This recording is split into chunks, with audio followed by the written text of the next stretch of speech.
Is Lionheart as good as we remember it? To what do we owe Jean-Claude Van Damme's rise to movie stardom? What were the other names that this movie was released under? These questions and more answered in Back Look Cinema, the podcast. Look at Lionheart. 15% off the top if we win, 5% if we lose. We? Hey, man, who brought you here, sucker? I'm gonna bet this whole damn water in your ass. You whip this sucker's ass, we split it 50-50, alright? Huh? Hey, shit. Man, look here.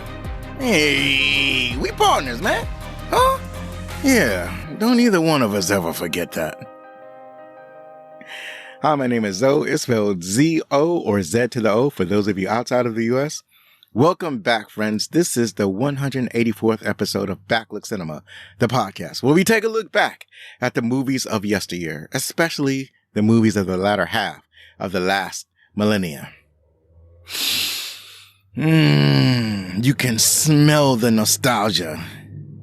If you like what you're about to hear, then please tell your family, tell your friends, and tell that dashing road-looking fellow over there about Backlook Cinema, the podcast. Now, I probably saw this in theaters. I have a strong feeling about that because I was really watching a lot of Van Damme movies back then. I think I saw like every other Jean-Claude Van Damme movie. And so I'm confident that I saw this in theaters. But if I hadn't, I'd definitely seen it a lot on television. Now, you may know him as Jean-Claude Van Damme, but he was once known as Jean-Claude Camille Francois van Varenburg.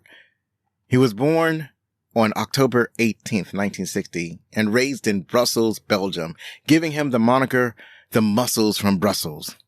He was trained as a martial artist since the age of 10, starting in Shotokan karate. When he was a teenager, he studied ballet for 5 years that he described as, quote, an art, but it's also one of the most difficult sports. If you can survive a ballet workout, you can survive a workout in any other sport, unquote. He won the Mr. Belgium bodybuilding title in 1978 and the middleweight championship of the European Professional Karate Association in 1979. His first American film, along with his childhood friend Michael Kesey, was Breakin' as a dancing extra. He was a sparring partner for Chuck Norris, who cast him as an extra in Missing in Action. A few of his most popular early starring movies followed a similar fighting tournament type formula, and Lionheart follows in this vein. The only real difference is that there's no training sequence or montage in Lionheart.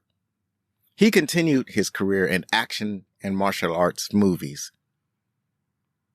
His very brief work on the production of The Predator unexpectedly helped him to become an action star. While working as a waiter, Van Damme spotted producer Menahem Golan in his restaurant and did a roundhouse kick for him without spilling a drop from the bowl of soup that he had in his hands. Golan was sufficiently fascinated to invite Van Damme on an official audition. During the audition, Van Damme did his trademark split while balanced on 2 chairs, which did not impress Golan. While Golan dismissed Van Damme, a friend who had come along mentioned that Van Damme had just done Predator with Arnold Schwarzenegger. Golan went out to check, and as luck would have it, Van Damme's name had not yet been removed from the cast sheet. Golan decided to offer him the lead role in Bloodsport, which became Van Damme's big break. It would seem that Van Damme is the movie star that we know today because his name wasn't removed from the Predator cast after he was fired from that production. So this is how we come to know Jean-Claude Van Damme. It is through an act of incredible luck and circumstance that we have Bloodsport as we know it today, or as we have Kickboxer, as we have the movie that we're about to talk about, Lionheart, from 1990. Sometimes all the skill and connections in the world can't help you succeed. Sometimes it takes just a little bit of luck. Let's go to the opening credits of Lionheart. Léon Gaultier was a soldier in the French Foreign Legion serving in North Africa when he got the news that his brother was gravely injured and near death at a hospital due to a drug deal gone wrong. Léon is determined to get to America to see his brother, but the Legion refused to release him. Léon deserts the Legion and ends up in New York City, where he needs to get to Los Angeles, where his brother lives. But he's broke, so he starts street fighting for money. Guided by the street-savvy Joshua and bankrolled by Cynthia, a wealthy fight promoter, Léon, a reluctant fighter, climbs the seedy ranks of the illegal street fighting world to get closer to his estranged family, all while trying to avoid recapture by his former compatriots of the French Foreign Legion. Lionheart was released January 11th, 1991 in the U.S. It was produced by Imperial Entertainment Corporation and Wrong Bet Productions. It grossed over $24 million in the U.S. and Canada on a reported budget of $6 million. So this movie, for the budget, did extraordinarily well. If we adjusted for inflation, it would mean that the movie grossed over $56 million on a $14 million budget. So, well, actually, yeah, that's pretty good.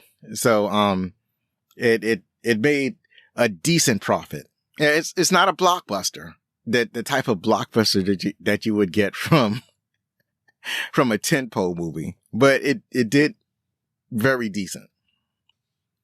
So this movie starred Jean-Claude Van Damme as Léon Gaultier, also known as Lionheart. You may have also seen Van Damme in Kung Fu Panda 3, or you may have heard his voice in Kung Fu Panda 3. JCVD, or you may have heard his voice in Minions, The Ride of Gru, or you may have seen him in the movie called The Bouncer. These are obviously a lot of his later movies, many of which have not fared all that well. He definitely had his heyday back in the 90s. Harrison Page as Joshua Eldridge. You may have seen him on mostly TV shows. He has a lot of TV credits, but some of his movie credits include Badass and perhaps Magazine Dreams. that movie may come out, I guess. They're showing the trailers for it, so I guess it's coming out. So this Magazine Dreams has a star that has had a troubled past. So I don't know if the studio is actually going to release this movie or not, but Magazine Dreams is one of his, it's probably the latest movie that Harrison Page is in. Deborah Rennard plays Cynthia. She's also mostly on television, especially the show Dallas from the 80s. And she's also in a movie called Gang Related. Lisa Pelican plays Helen Gaultier, and you may have seen her in Return to the Blue Lagoon or Julia. Or maybe you have not, because I have not heard of these movies. Ashley Johnson plays Nicole Gaultier. She's like 5 or 6 or 7, maybe 5 or 6. She's very young in this movie. And you may have seen her in Fast Food Nation, but most people, and I do mean most people, know her as the voice of Ellie in the game The Last of Us. Brian Thompson plays Russell, and he's a wonderful character actor. I've talked about him many times, and we all recognize him because he has that face. He has a face that is so rough. It's a rough looking face. It's like it was chiseled out of granite, and the sculpture didn't actually finish chiseling. He left a lot of hard edges on the sculpture, and you got Brian Thompson. You may have also seen him in Cobra or Mortal Kombat Annihilation. Jovislav Goviderica plays Sergeant Hartog, and you may have seen him in Rambo First Blood Part 2, which I covered in our very first episode. And you may have also seen him with Van Damme in Nowhere to Run. And finally, we have Michael Kesey. He plays Mustafa, and his brother is also in this movie. Abdel Kesey playing Attila the Hun. You may have seen Michael Kesey in the other Jean-Claude Van Damme movies, Kickboxer, which we covered in episode 27, or Cyborg, which we have not covered yet. I'm not sure if I'm going to cover it because it was a movie that I had not seen. This movie was directed by Sheldon Lettich. They've only had 5 theatrical films he's only had 5 theatrical films that he directed. And some of these are The Order, Only the Strong, Double Impact, and Fight Pride is in pre-production. So, I have seen Double Impact, but I haven't seen some of these other movies. And I've heard of Only the Strong, but it's one of the movies I hadn't seen. I hadn't got into it. I just remember hearing people talk about it all the time when I was growing up.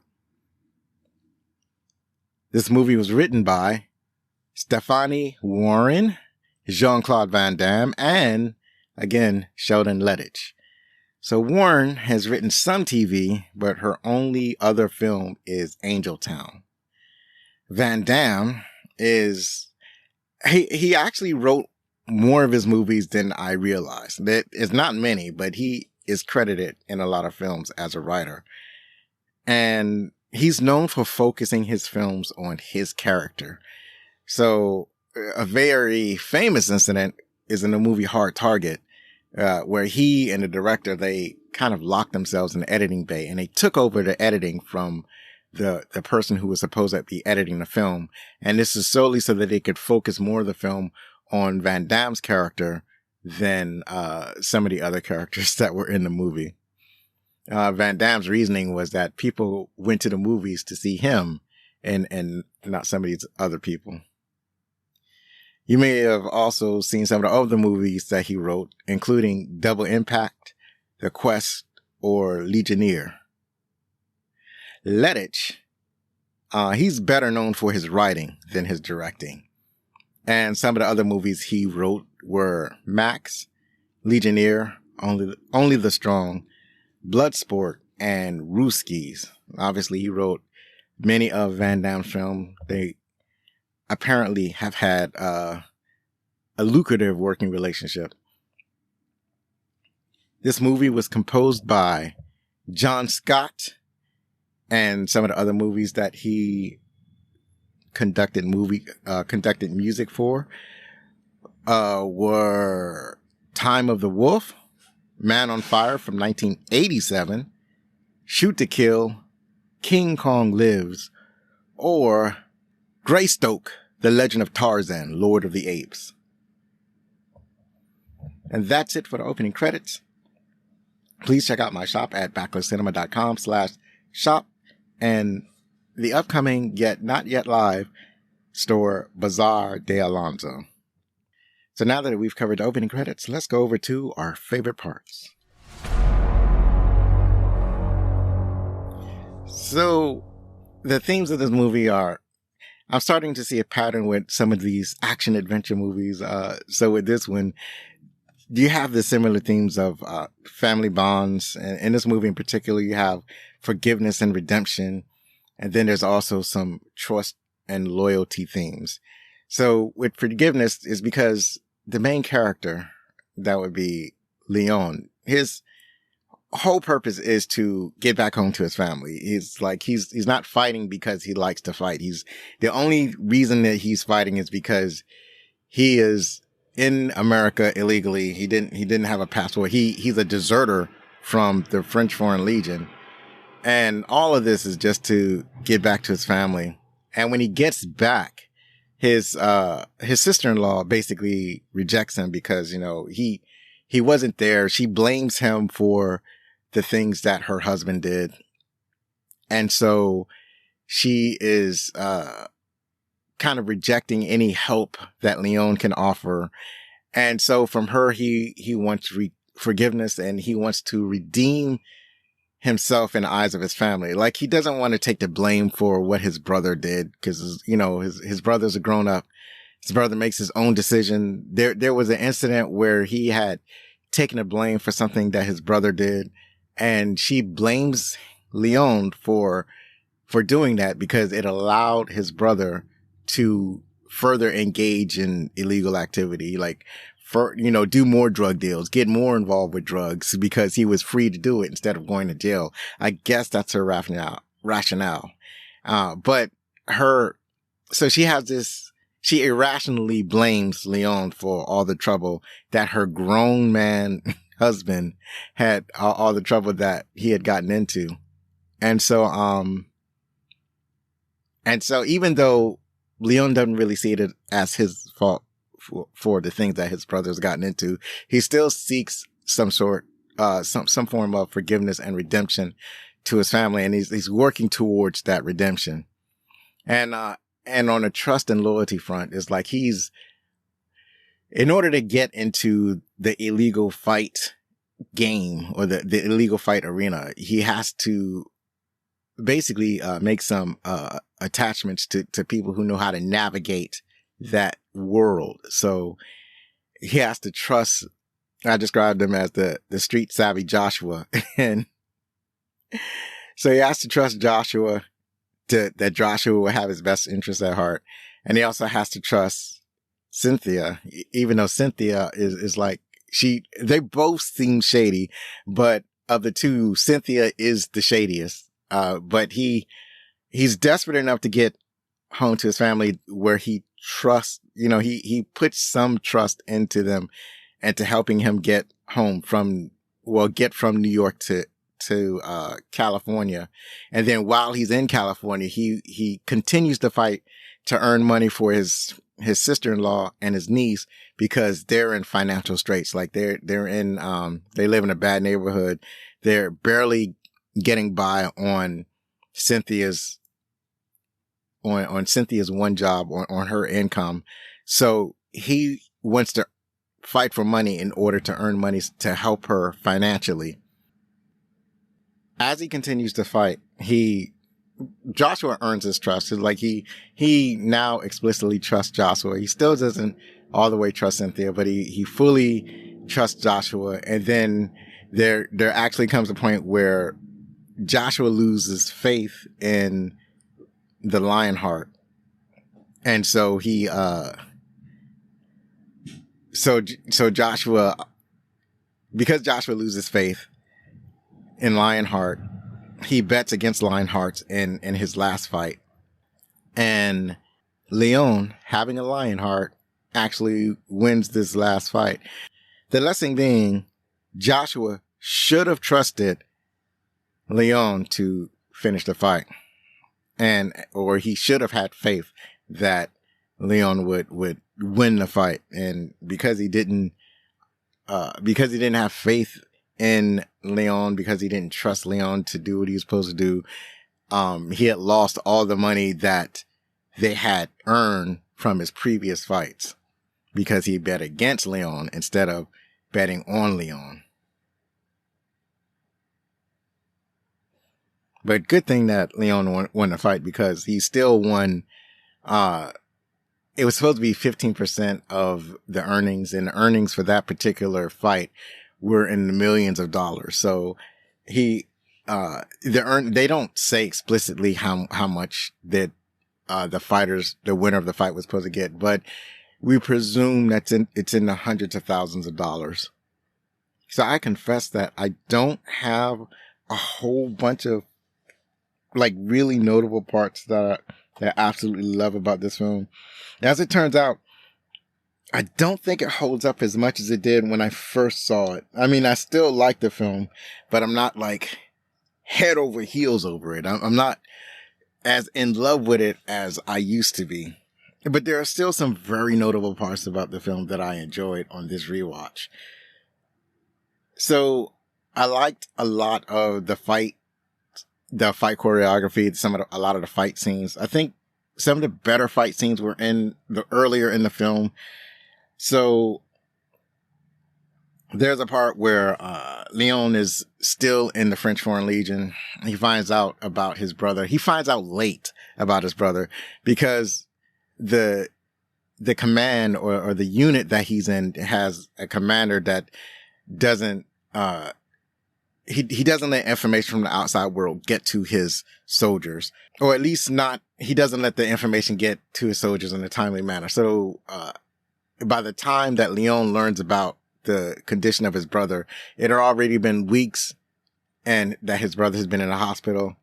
He asks his commander to be released so he can go see his brother, but his commander is a hard ass. Is like, well, you belong to the Legion now and we're not going to let you go because you're ours and you don't have a life outside the Legion and this, that, and the other. So Leon curses out his commander. So the guards, they take him to where he's supposed to be put in a hole to be punished. It's like a hot box because they're in the desert in North Africa.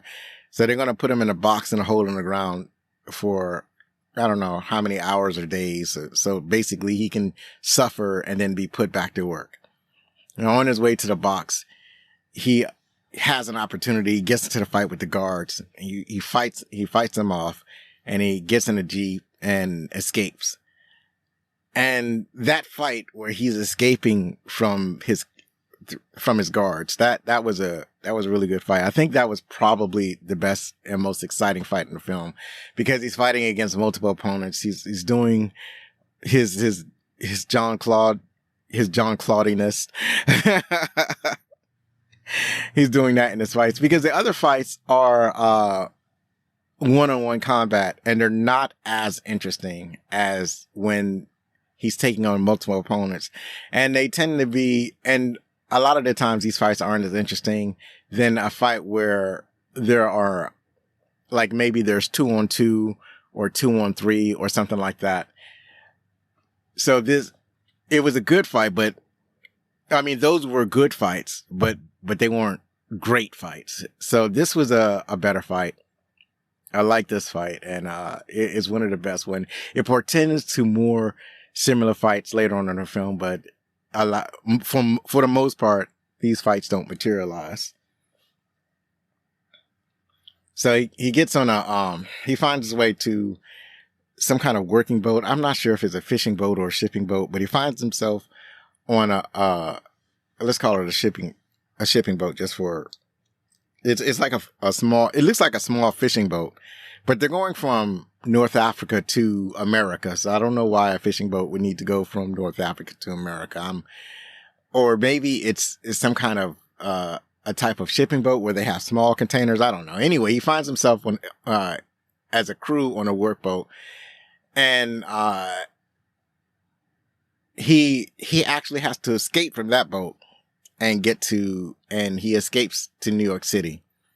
And that's where he's like wandering around. He's trying to navigate New York City, but he barely speaks English. Well, he speaks English pretty good. I don't want to say he barely speaks English, but he doesn't know the culture and he doesn't have any money. So he, by chance, runs into a street fight and he, I think that's when he runs into Joshua and Joshua helps him get into the street fight. And he wins the street fight pretty easily. They win some money. So Joshua takes it upon himself to manage this, amazing fighter. So he introduces him to a woman named Sylvia, she's a socialite, a businesswoman, and she's super deep into this illicit fight world. And it's really Cynthia and her, I wonder what do you call this guy? Her valet.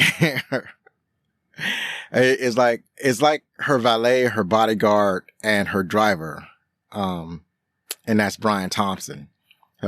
Brian Thompson, I described before, he plays Russell and he's a huge guy. He's got a granite looking face. And I was surprised to see him in this role as a valet, because usually you see him as a heavy, like a gang member, or if he's a bodyguard, he's like dressed in like a biker uniform or something like that. And here he's dressed in a business suit. So it feels different to see Brian Thompson in a role looking like that, in a business suit like that. But, yeah, all I got to say is like, yeah, Brian Thompson's got that face. So anyways, they are guiding, they're guiding Leon into this fight world. The first fight is with this dude. He just won his previous fight.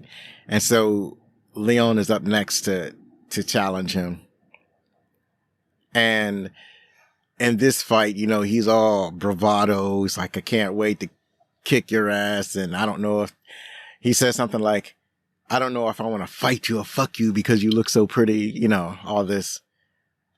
He's talking a lot of trash, but he's earned it because he just won the previous fight.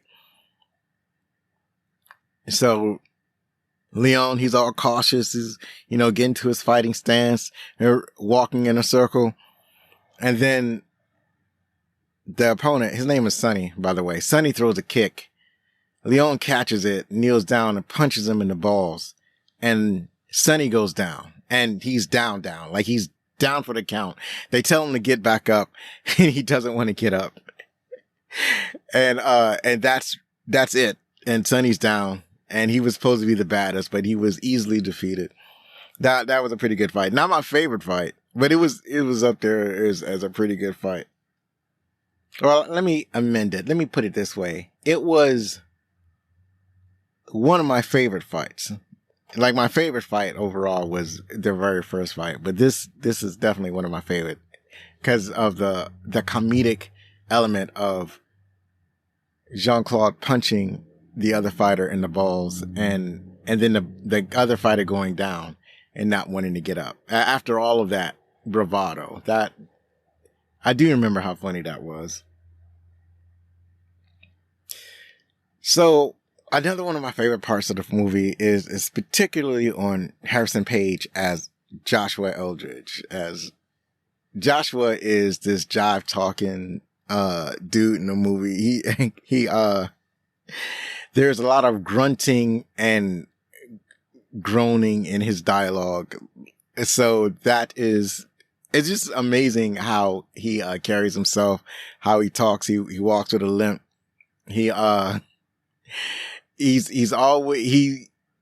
like a sweet talker, and he's charismatic in the way that he speaks.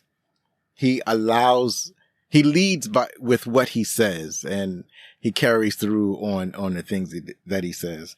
So I really enjoyed that character. He's funny. He reminds me of some of the people that I grew up with.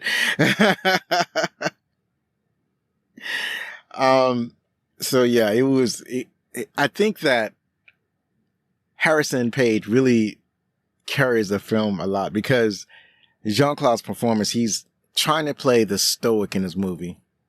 And I'm not sure if he's exactly pulling it off. So he's being very subtle, very understated, not really committing much emotion to this movie. There are points where he lights up when he's with Ashley Johnson, because Ashley Johnson's 5 or 6, and you know, he's developing a rapport with this little girl. But at other moments, he's mostly a really stoic character. And I'm not convinced that he's pulling off subtle emotion well. I know that that's what he's trying to pull off, but that kind of subtle emotion is really hard to do. And I don't think he was quite ready to pull it off in that way yet. But that brings in Harrison Page. And Harrison is like the opposite. He's loud, he's boisterous, he's funny, and he's carrying almost all of that emotional weight that Jean-Claude doesn't have. So he carries the narrative of the film.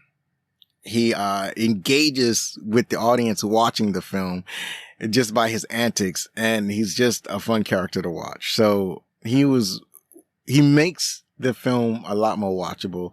So he's definitely one of my favorite parts of the film. When I read some of the reviews, there aren't many that mention him in their evaluation of the movie, and they should. It should have been more people talking about him in his antics in the movie, and there just wasn't enough people talking about Harrison Page. So he's definitely one of my favorite parts of the movie. So there's a point in the movie where, like, after he gets to California and he's trying to engage with his sister, he's trying to give her money, but she doesn't want anything to do with his money. As I said before, she's blaming him for everything. And, you know, she's like, I don't want your dirty money or whatever. So he and Joshua cook up a scheme where they're pretending that Joshua is a representative of life insurance, and that the money that Leon is earning through the fights is actually part of a life insurance policy, and they're giving her money that way, and she takes that money. So he goes through several fights earning money and surreptitiously passing it to her to ease her financial burden. There were a couple of fights that he got into during this time. One of them was early when he gets to California. Him and Joshua are in LA, and they need to call a cab or something like that. So they're looking around for a cab. This is not, now, even though Joshua is street smart, LA is not necessarily a city, so he doesn't know the layout as well as he knows, like, New York City. So they go looking for a phone, and they ended up in, they think they see a payphone. They start to go there, and then this gang comes out of this truck that happens to be parked near the payphone, and they demand, I guess, a tax to use the payphone. Leon was just going to give him the money because he doesn't know. He was just going to give him whatever money that they wanted to use the payphone. But Josh was like, "No, man, I got." He tells the gang, "No, I got the damn money. You ain't getting no money." And then, so obviously a fight breaks. Well, actually, what happens is that when Joshua refuses to pay, one of the gang members pull out a revolver, and Leon immediately kicks that out of his hands, and the fight ensues. And this is where you learn that Joshua actually knows how to fight, because he takes on the gang leader and immediately starts roughing up the gang leader. And Leon basically takes out pretty much everybody else. That was a pretty good fight. I like that fight. You know what? I'm going to put that as one of my favorite parts. And then at the end, after they beat everybody up, they have what's his name? Joshua had actually wrapped the phone cord around the gang leader, and at the same time making a call, trying to get a cab. There's one other gang member that didn't actually get into the fight. Like, there are like maybe 6 gang members, and Joshua beats the gang leader, and Jean-Claude beats the 5 other dudes. And there's a 6th dude, and he's watching the fight take place, but he doesn't actually get into the fight. And he's a bigger dude. And then after he sees all of his comrades have been laid out, he's like, "You lucky punk." And then he runs away. Right? So that was a funny part. So Joshua makes his phone call, and he's unable to get a cab to come to pick him up because they're in a bad neighborhood. And then Joshua looks to Leon, and he asks him, "You want to make a phone call?" So that was pretty funny. The other fight they got into, well, actually, was just Leon. So what happened is that the French Foreign Legion, they send 2 of the soldiers to America to find Leon, and they are because the American government is not going to pour resources in looking for Leon. And the Foreign Legion is, or at least that commander that Leon deserted is, he's embarrassed and angry that Leon had deserted. So he wants to pull out all the stops to bring Leon back to the Foreign Legion, to imprison and punish him. But since he doesn't feel that the United States isn't going to pour in enough resources for the recapture of Leon, he's going to send 2 of his soldiers to go and pick up Leon. So Leon doesn't realize that he's being pursued at first. But then, when Leon is out jogging, training for a fight, they corner him. And so Leon has to fight his way out of their, he has to fight his way out from being captured. And during this fight, he gets hit in the ribs, and he's actually rescued by Russell, played by Brian Thompson. Russell is also watching him, and he realizes that Leon is in trouble. So he goes down, gets in the car, and gets Leon in the car, and they drive off, and he's able to escape the Foreign Legion. During that fight, Leon is hit in the ribs, and he breaks his ribs, but he has a big fight coming up. So he tries to keep this broken rib hidden. He doesn't want anybody to know that he has this rib. Pays off the doctor so that the doctor doesn't tell anybody about his broken rib. In the meantime, Cynthia is setting up the biggest fight ever. This fight is, she expects it to make her millions of dollars. She gets this tape of this brutal fighter named Attila the Hun. And Attila is one of those crazy fighters that he'll allow you to beat up on him a little bit. And then after you exhausted yourself beating up on this giant dude, he goes in the attack, and he breaks the people that he's fighting against. So in the beginning, it kind of looks like he's losing, or that he doesn't know how to fight. He's allowing people to strike him, and then he'll strike back and then dominate his opponents. Apparently he's never lost a fight, or they imply that he's such a monster that he's unbeatable. So she wants to put Attila against Lionheart. She doesn't know about Lionheart's injuries, but she doesn't think that Lionheart could beat him. So she has this tape of Attila that, that's how she's watching him and evaluating this fight. And she's thinking about all the millions of dollars she can win if she could, have Leon as a favorite, and then she can bet against Leon and then win all of this money when Leon loses. So what she does is she doctors the tape. She shows it to some of the people in her circle to get them to see where they're going to bet. But in the doctored tape that they watch, they just show Attila allowing people to beat up on him, and they don't show him fighting back. So they're like, "No, I don't know about this guy. This guy looks like he can't fight." They think that Leon has an excellent chance to get him. Like, he's big, but he's not striking. Because they only show the first half of the tape where he allows his opponents to beat up on him. And then the tape fuzzes out, so you don't see him retaliate, or you don't see him respond to being beat up on. Because it is said that he likes to tease his opponent, give them a chance, make them think that they have a chance of winning the fight.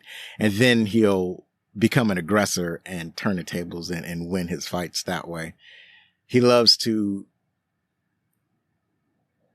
tease his opponent, make them think that they're going to win, and then dominate them.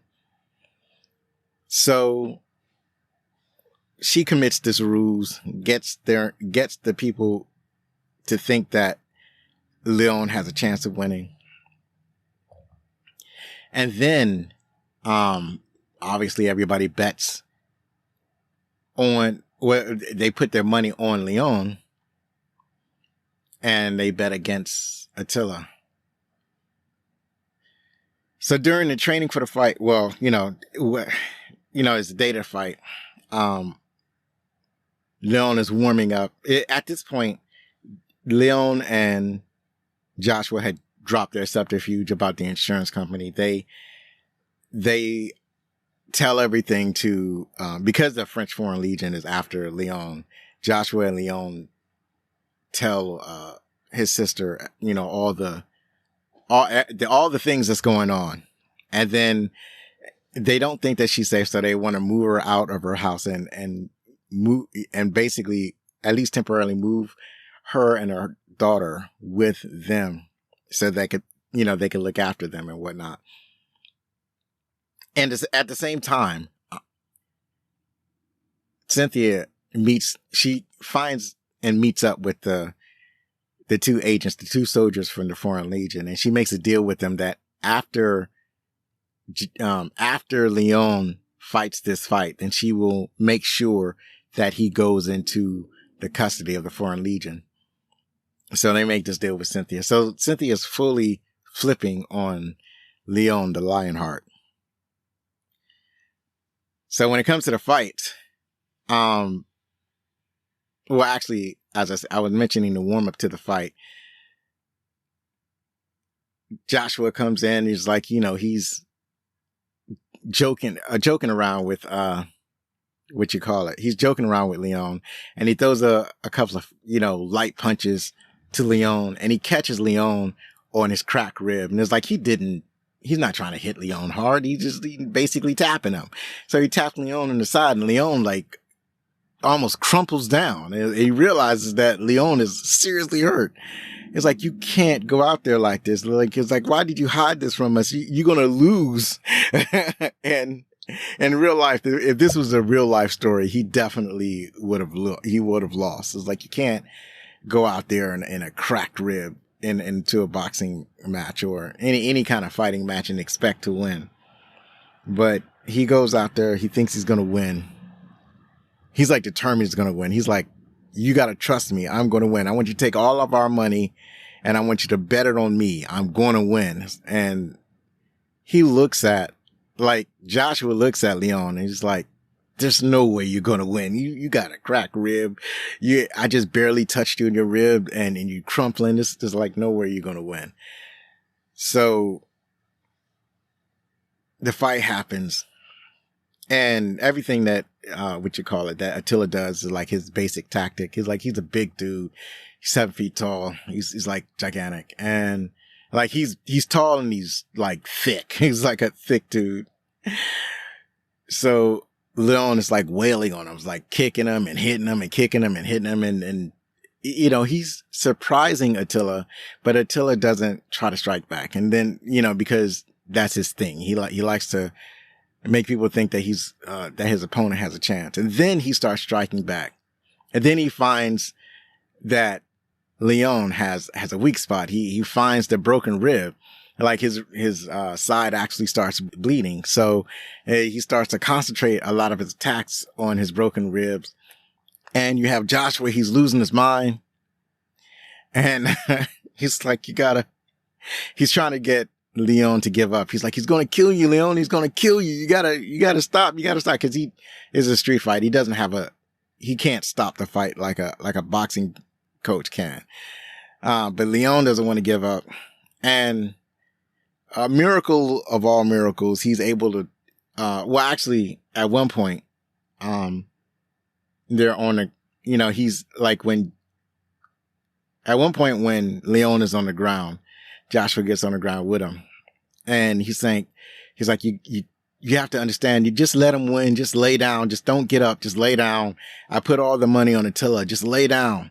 I put all the money on Attila. And that's when Leon says, wrong bet. And then, he gets back up and miracle of all miracles, he miraculously defeats Attila the Hun with a series of strikes and kicks and all the other things that you would do to beat somebody. And he ends up winning the fight.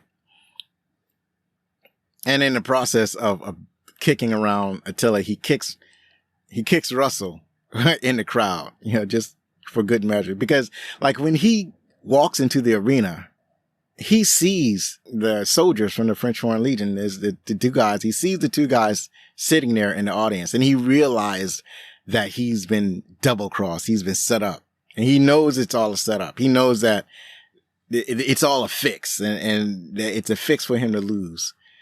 But he ends up winning anyway. And it's funny because the soldiers, even though that they're mad that he deserted and they're only there to collect him near the end of the fight when he starts to defeat Attila, they actually start cheering for him.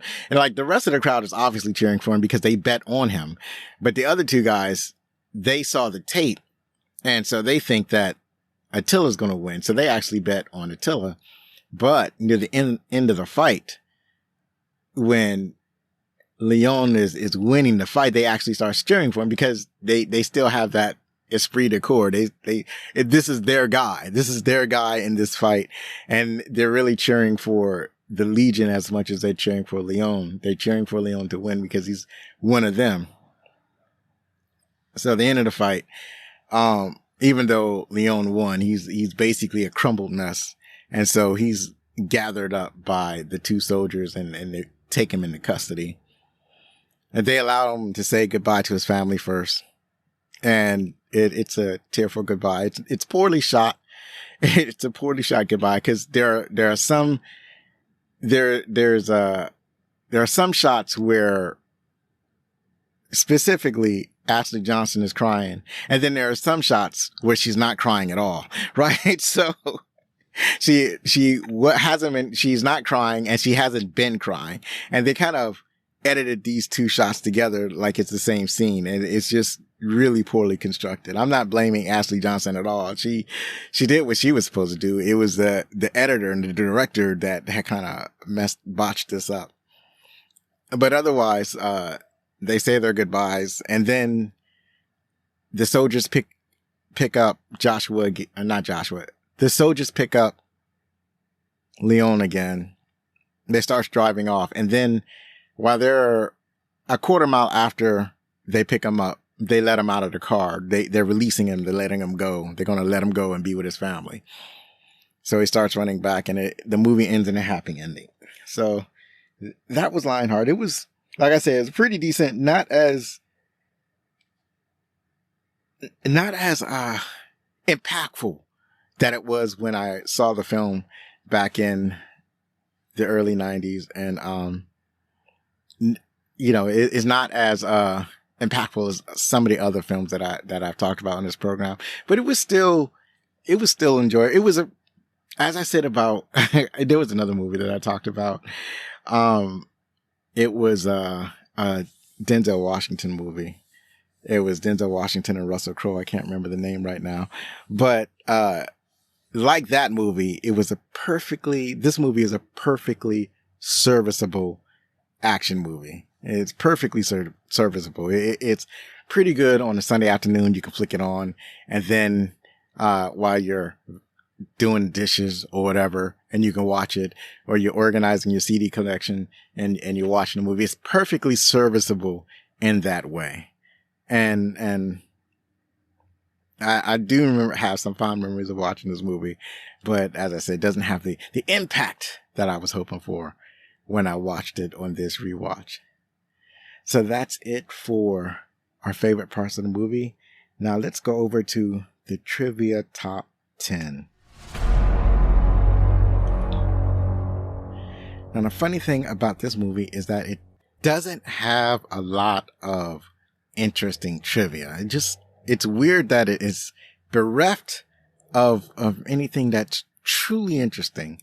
They got a couple of trivia points that I really like, but it's not a whole lot. And I did, in this film, I had to kind of go outside of IMDb and look at some other sources, but a lot of the other sources that I looked at had some of the same bits of trivia and, really nothing that was truly out there. So I don't have like a list of 10 things that happen in, that are behind the scenes that are great.